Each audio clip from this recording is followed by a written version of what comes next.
Bom, pessoal, eu acho que eu vou resolver aqui usar mais um tempinho para explicar com mais calma isso aqui, que é o seguinte, ó.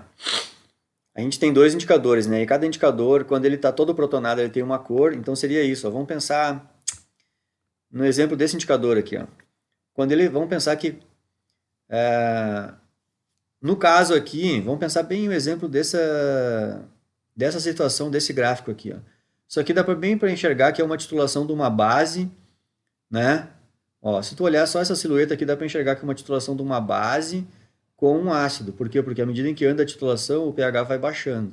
Beleza. Outra coisa que dá para enxergar aqui é que nos disseram que o ponto de equivalência aconteceu em 5,54. Então isso significa que a gente estava titulando uma base fraca com um ácido forte. Por quê? Porque o ponto de equivalência acabou acontecendo num valor de pH abaixo de 7, na região ácida. Então, outra informação que dá para tirar desse gráfico aqui.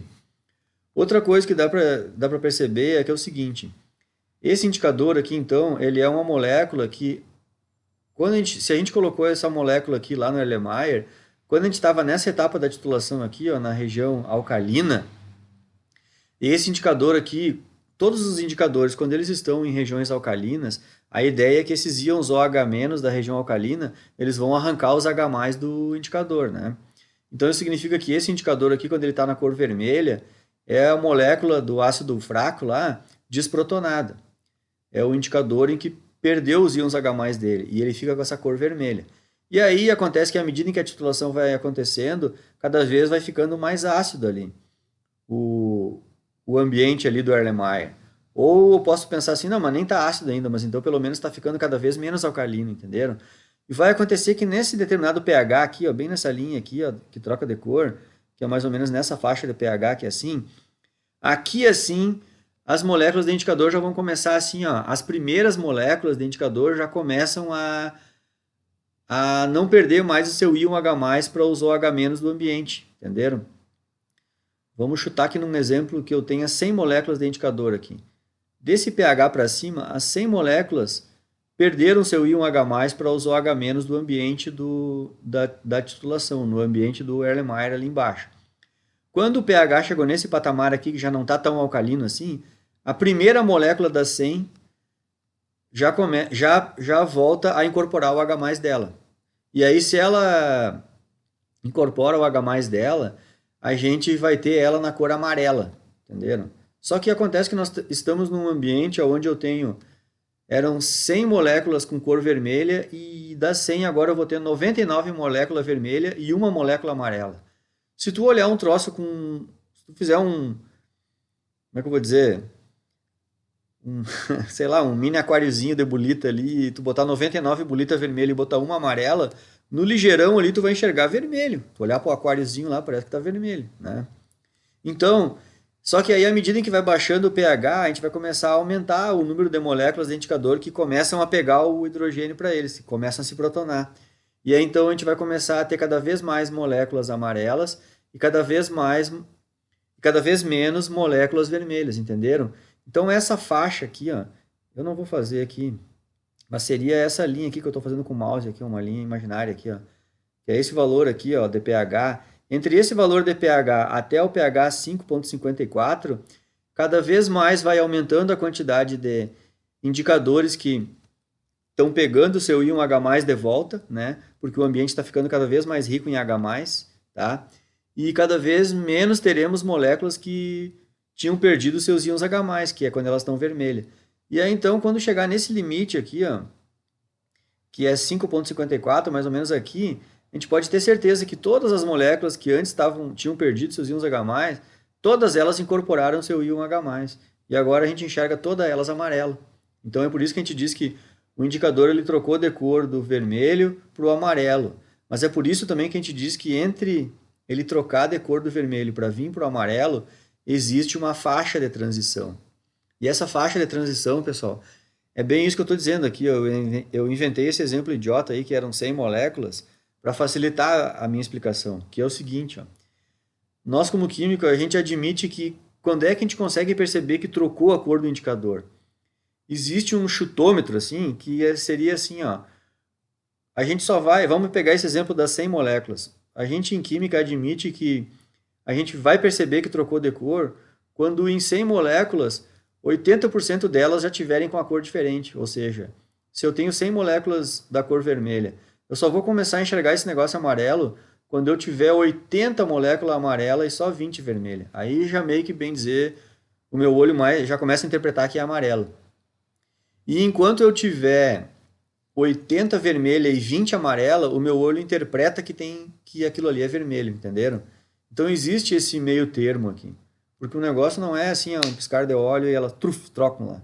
Elas vão trocando aos poucos, em quantidades, até chegar um limite de pH que aí todas trocam. Entenderam? Então existe essa faixa de troca de pH.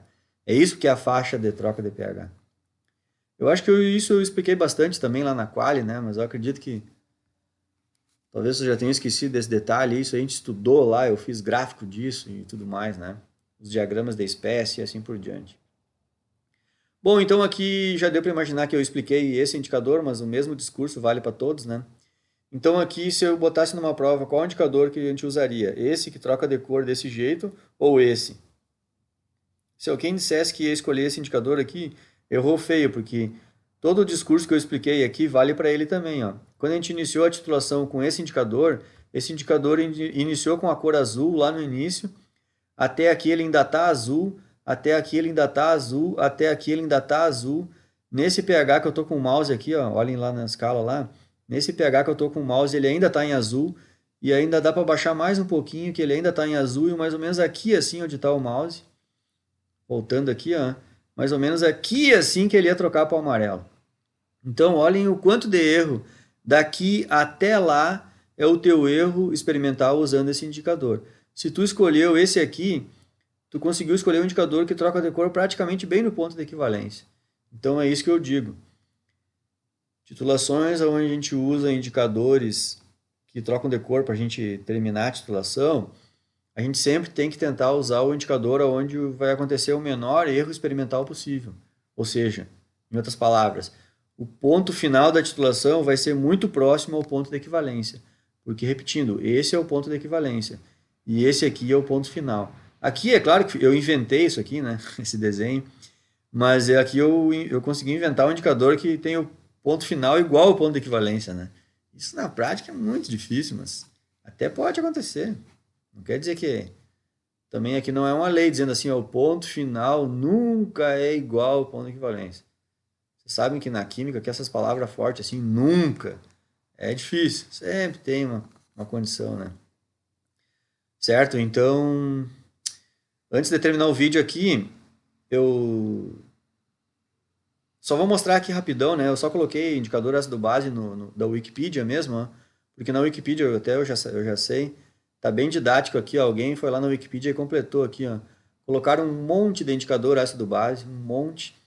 E os pontos de viragem eles já estão em ordem sequencial de pH, né? Então aqui tá quase que um receituário para ti, assim, ó. Ah, tô fazendo uma titulação aqui, já vi que o ponto de equivalência vai dar em torno de um pH, tipo assim, 5,5. Qual seria o melhor indicador para mim usar? Aí tu vem aqui, ó os pontos de troca desse. Se tu tem uma titulação que vai trocar de pH em 5,5, tu já vem aqui, ó, esse aqui, ó, entre 5,2 e 6,8. O melhor seria usar esse aqui, ó, o cor púrpura de bromocresol. Aí tu bota o mousezinho aqui, ele mostra até a molécula do indicador ali, ó, estão vendo? Aqui outra coisa legal, vocês podem ver, ó, como são para vocês verem como que são os indicadores ácido-base, né? Todos são ácidos orgânicos, ó. Ácidos fracos orgânicos. Olha aqui, ó. Olha aí, ó. Deixa eu... Eita. Aqui, ó. Esse aqui não tem o desenho ali. Até tem, se clicar ali, tem. Tudo são ácidos fracos orgânicos, né? As moléculas bem razoáveis de desenhar, né? Olha aí.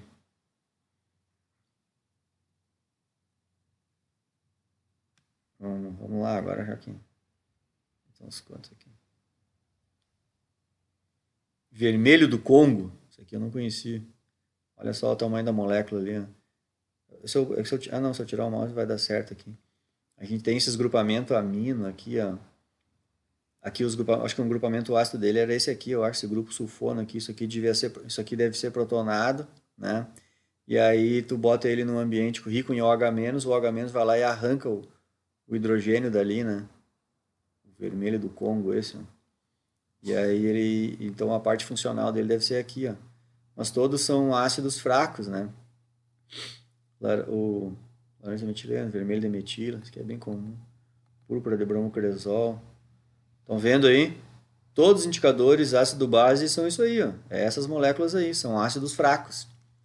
E eles que têm determinada cor, né? E por que eles são coloridos também, né? Porque essas ligações duplas... Isso aqui já é uma... Até ensino um pouco disso lá em análise instrumental, né? Esse monte de ligação dupla aqui abre muita possibilidade para receber a luz absorver a luz que vem do Sol, que é todos os comprimentos de onda misturados, e absorver parte desses comprimentos de onda e devolver outros, né? Então é por isso que, mesmo estando numa espécie, eles têm uma cor e quando troca ali a fórmula estrutural, eles têm um rearranjo ali e começam a absorver outros comprimentos de onda e aí eles se transformam em outra cor, né? Aí daí já é outra coisa, né? Nós já vamos no porquê que troca de cor, entendeu? Aí já não é quant, né? Mas tudo bem. Então aqui eu só quis mostrar para vocês que no Wikipedia está muito bem organizado aqui, isso aqui, show de bola. Eu nem me lembro de ver um livro aqui que tivesse tão bem organizadinho aqui, até na sequência aqui, ó. Isso aqui tá quase que um mostruário rápido aqui para tu pensar assim, qual seria o melhor indicador para mim escolher.